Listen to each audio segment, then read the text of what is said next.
First of all, I want to thank you guys for the coverage that y'all provide for our student athletes and our university and our football program. I've done a number of places over the years, and I much respect for the job you do. I know it's difficult to be the one ever to break a story or have the coverage, but you guys are as good as I've ever seen, and much respect, and thank you for the coverage that you give our student athletes, because there's a lot of time you guys you're the story, right? You're the ones that tell the story about our program, about our kids, and there's so many. You get 120 different moving parts in our program with our team, and there's a lot of great things other than those 3.5 hours on a Saturday that you get to tell the story for our public to see, and our fans and all the donors. So thank you so much for that. And I think look at where we're at progress-wise with our team defensively. I think, number one, the practice structure that Coach Pittman has laid out in front of us,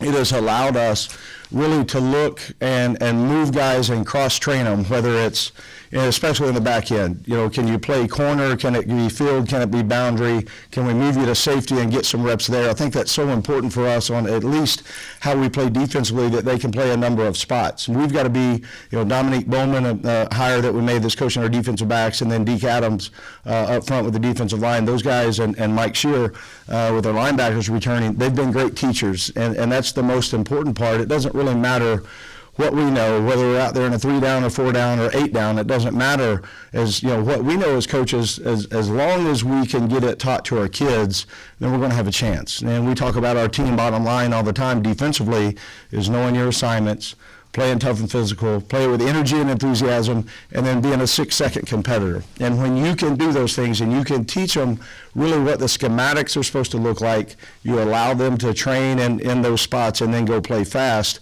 We've recruited well enough that we've got really good team speed on defense, and now it's just understanding schematically what can we do, how much can we do. We're trying to throw a lot at them right now, so credit to our kids on being willing learners. They want to be coached, and I'm excited about the progress now that we've made, I guess, through 9 practices, and look forward to getting into next week and making another run. It'll be another step next week on trying to fix some things, make corrections, and then continue to pour in what we're doing with our install. Yeah, Coach, kind of to your point, I wanted to ask you about a couple of specific examples. Malik Chavis is a guy that came as a corner, played safety last year, and now you've moved him to corner. And Corey Johnson is a guy that played corner, and now you've moved him to safety. And then Jaden Johnson is a guy that played nickel, and now you've moved him to safety. And Miles Slusher was a safety, and now you've moved him to nickel. What goes into that dynamic? Is that like just trying to get guys in different spots, or is it like, hey, we think this guy might just be a better fit here? Yeah, the way that we've taught it defensively is meeting together, and they understand, not only the assignment in our quarters coverage or man free. If you're the boundary corner, if you're the field safety, you better know, because I think it's important that you understand where you have help, where you don't, when you play, and no better way than right now during spring is to cross-train guys and really find out. I think Malik Chavis can play every spot we have on the back end. I really do. He's that skilled athletically. I think we're trying to find his best spot, and it may be corner.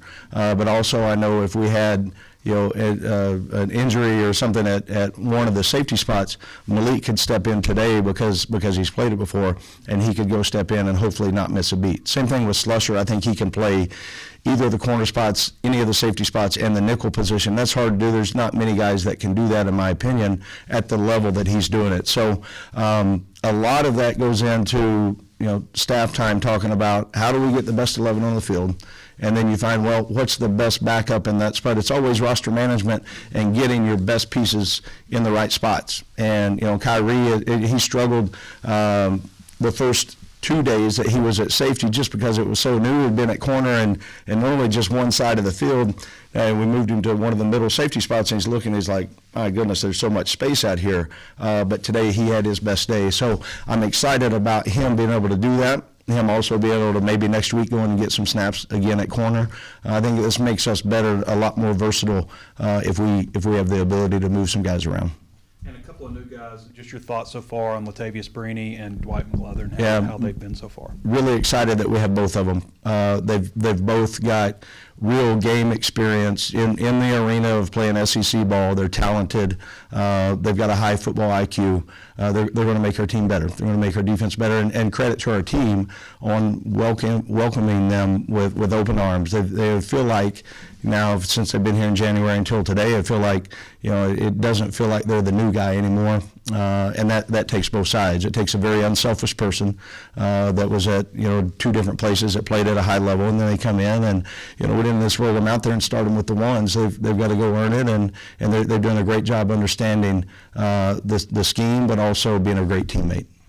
It feels like on each of the units you're getting pressure, and I'm wondering, what has led to the ability to get the pressure, and how often are you blitzing? Well, I think, I don't know. I'll have to look after today's practice. Some of it's scripted, and then some of it we just call it like it would be a game. So there's some things that I'm calling pressure-wise that I probably never would in a game, but I want to get it on tape and against a look that I'm talking about, a specific look. So, but I'm trying to get it on film to be able to teach off of it, because after spring ball's over, we've still got time with our kids in the classroom. We can sit down and talk and teach, and they've got to understand. So we're calling a number of things now to get them on tape to be able to understand, and then it's also to find out who is our best blitzer, who is out of our 4-down look, who is maybe their best edge rusher. Can we get him singled up on a one-on-one block? So we've thrown a lot at them, and I think this is the first time, since I've been here, that we've been able to do that, because it's the returners that we have. They understand, what we have called previously, and now we have the ability to build on that. It makes it pretty exciting. So we've done a number of different things pressure-wise, and then we've got a whole nother package coming next week. So I'm excited about see where we can go with it. Sam touted Isaiah Nichols and Torian Carter to us the other day, and it looks to me like Carter's flashing a lot.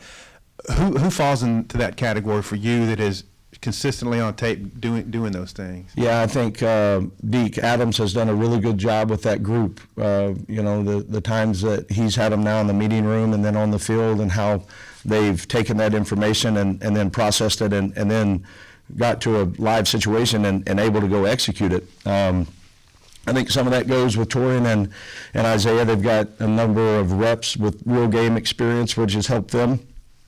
Zach Williams keeps coming. Eric Gregory, doesn't show up as much in the stat sheet, but man, he's really solid and has been a good player for us inside. Cam Ball's coming on and doing a lot of really good things. Jasad Stewart, in my opinion, has probably had his best, period of practices back-to-back consistency-wise. So I think he's getting an understanding on what we need out of him in that role. So collectively as a group, whether, whatever front we're in, whatever defense we're in, I think they've made strides maybe more than any other group, in my opinion, right now, through 9 practices, at least on the defensive side. Barry, you mentioned earlier just talking to the guys about being 6-second competitors. Is that a message that you've relayed to your guys throughout your careers at Arkansas specific? Yeah, and how is this group kind of soaking that in? Yeah, that's been developed for, everybody's going to be mad when I say this, because, the guy that I got it from is a guy I worked for forever, and Gary Pinkel. That was his bottom line on how he established the foundational aspects of the program from Toledo, and then when he was at Missouri, and it works. And you look at, if you take the game of football, and it's 4 quarters, but it's also, if you can get it down to playing 6 seconds at a time, and knowing what you're doing, and play with relentless energy and effort and those things. So I'm trying to get that message across to our team every single day. So every time that we have a unit meeting, that's as big and as bold as we can get it on the screen, just because I've seen it work. It worked for us last year on, the great thing about when you play hard and you play harder than your opponent, you do it for longer, you're going to put yourselves in position to play winning football. One of our goals is to eliminate explosive plays. And one way that you can do that, number one, you understand what you're doing. So we've got to be great teachers. They got to be great learners. But also, don't put your kids in position to do something that they can't do. I mean, it's pretty simple. Don't ask them to be a great blitzer if they're not a really good blitzer. You got to teach them to get, and find out what they can do.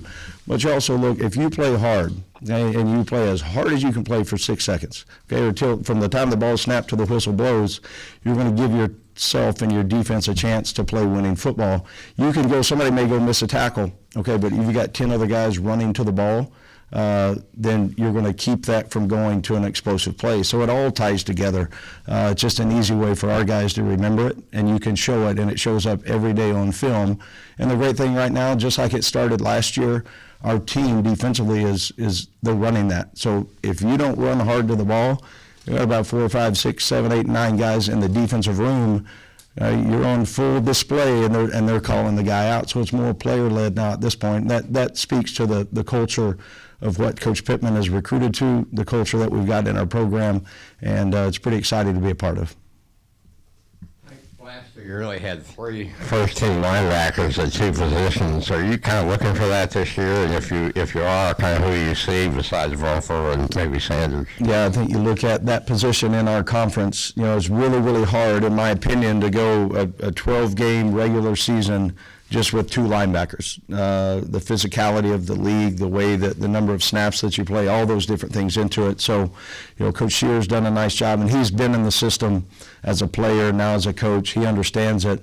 So we've got to get, also, in my opinion, we need to get really 5 guys in those 2 spots that you feel like you can go play winning football with. And, Chris Paul's done a great job. Bumper returning with all the experience he has. Drew Sanders. Woodard has done a nice job. Jordan Crook, Caden Henley, both, freshmen, they're coming in.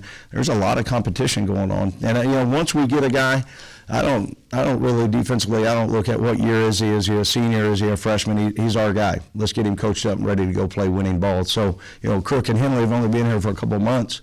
And we're yelling and screaming at them. They ought to be going to biology class in high school. But I'm glad they're here because they've shown so far in 9 practice they've got an opportunity to get in position to help us this year in some role, in some capacity. Coach, I was curious about Deke Adams and Dominic Bowman. You obviously had a lot of input in the hiring process with those guys, being the guy for defense. What was it about both of them that led you guys to say, hey, this is our guy? 'Cause Coach Bowman's, relatively young, and, was it Marshall? Deke Adams has been around the block a little bit more. When speaking about Dominique first, when I was an assistant coach at University of Memphis, Dominique was a high school coach. I think he was at Cordova High School. And we had a camp, and a bunch of the high school coaches came and worked, and Dominique walked in and ran. We worked together. I was the secondary coach. And we worked together on putting drills together and then going on the field and coaching. And Dominique blew it out of the water. He just was unbelievable, off the charts on the way that he taught. And I'd kind of followed his career. That was in 2000, I don't know, probably that was 2012 or 13. And I followed his career from there. Was so impressed with him, and always, with social media now and the way that the coaching circles are, you can follow a guy pretty closely and maybe they don't even know it. But I always, his teams played at a high level in the positions he coached. And I heard him speak at a number of different clinics over the year. Had kind of reached out, a few years ago, just continuing to try to maintain a relationship. So once I knew we had an opening at that spot, that there was a number of guys that were qualified that wanted to be here. My focus went pretty quickly to him to see if we had an opportunity. And then with Deke, knew about Deke because name recognition, number one, of what he had done in our conference up until he was out of it last year. But I knew about Deke this from afar a little bit more than had never really been around him. But he was at Ole Miss, was at Mississippi State. He'd been at South Carolina. I think he and Coach Pittman knew of each other a little bit more than I knew Deke. But we've got a guy in our program in the personnel department, Brian Overton, that had worked with Deke recently, and he just mentioned to him, and he didn't push him at all. He goes, hey, why don't you check this guy out? And made a lot of calls, spent a lot of hours on the phone with a number of different people, and thought Deke was the right guy at the right time for our program. And man, what a joy both of those guys have been to be around. I was curious your thoughts also on a guy that's not playing right now, Landon Jackson. Yeah. Obviously he's tremendously put together, big dude. What kind of role do you think that he could possibly have, and what did you guys like about him when you recruited him out of the portal? Now, I knew about Landon when he was in high school, and I recruited him, tried to get him hard. And so I've known he and his family for now a couple years because of the relationship that goes back to when he was in high school. Comes from a great program in Texarkana and Pleasant Grove, and I think they at least won one championship, maybe two, when he was a player there. He was coached really well in that program, but also he's got a unique skill talent. I mean, he may be 6'7". I mean, I don't know what we list him at. He's 6'6" and some change for sure. 275, got a great explosion on what I know about him. Anxious to get him back on the field, but also know that we're not trying to rush it, and understand that he's going to, number one, be able to provide depth, and I think he's got the ability to be an edge rusher for us, in which we need. And we've got guys in Eric Thomas that's done a nice job, and Zach Williams and Jashad Stewart. We've got to get another guy in there just from the rotation standpoint, and hopefully that Landon can step in and do that for us. Sam has been very enthusiastic about the stability at coordinators, and I'm wondering, you've had options. What's kept you here for a third year, and what's going on here? Yeah, there's going to be. I mean, if your players play really well, you're going to have opportunities every year. That's not going to change. My thought process on having an opportunity to come back with this group another year was, above everything, the most important thing. Number one, the culture that Sam Pittman has every day in our working environment, you can't beat it. I've not worked that many places, but you can't tell me it's better somewhere else. I think we've got a great administrative support. The fan base is the best I've ever seen. It's unbelievable. I believe with the team that we have, the way we've been able to recruit, my family is really happy here. I'm excited and happy to be here. I think we can achieve great success here. So all those things combined, if there's an opportunity for me to be I had opportunities as in a couple of things this offseason to be a head coach again. I'm not going to go take a head coaching position again just to say I did it. I don't need that. My ego doesn't need it. I don't need it. I'm having as fun as I've ever had coaching, being here. And I don't know if fun has anything to do with it, but I enjoy getting up and going to work every day.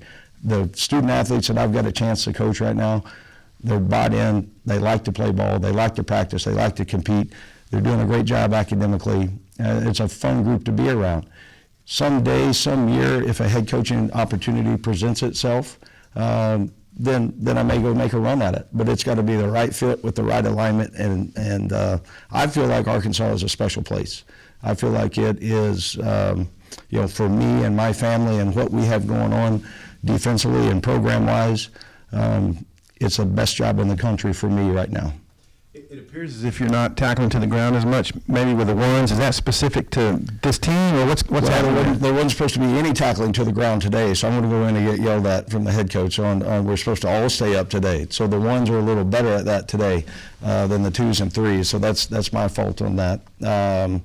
We're trying to do a lot of to-the-ground tackling in our individual drills. I think there's ways that you teach tackling that you don't have to go completely to the ground.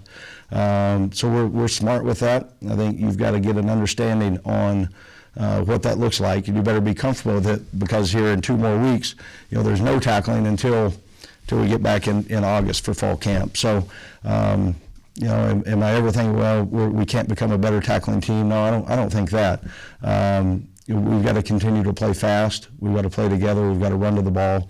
And, the thing Coach Shear brought up last year, he said, let's phrase it, let's have a race to the ball. And that was kind of started in the linebacker room, and then it spread to our defense. Well, I don't really talk all the time about, don't miss the tackle. I want to give them positive reinforcement. Go take your shot with the correct leverage angle.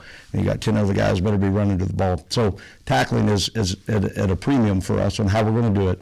The fundamentals of it, the willingness of it from a player, but also, slowing down the film and showing them, throughout practice, okay, this probably, even though it's a thud situation, this probably would have been a missed tackle. Well, why was it a missed tackle? Because you didn't take the extra step, you didn't get your eyes in front, what was the reason for it, and then you try to correct it the next day. Last one, Scotty. Yeah, Barry, just wanted your thoughts on a couple of the guys on the defensive front. Cam Ball, just what you've seen from him, and then Isaiah. I think he's been running with the that first group too, and Sam spoke highly of him the other day. Yeah, both of those guys. Cam, young kid. Isaiah, a lot of reps. I think both of them have upped their game in the last, since we started, from comparing to where they left off last season to where they are today. And just like every team in the or every player in the program showed, you better be better today than you were, after we beat Penn State. That's just the way that it goes.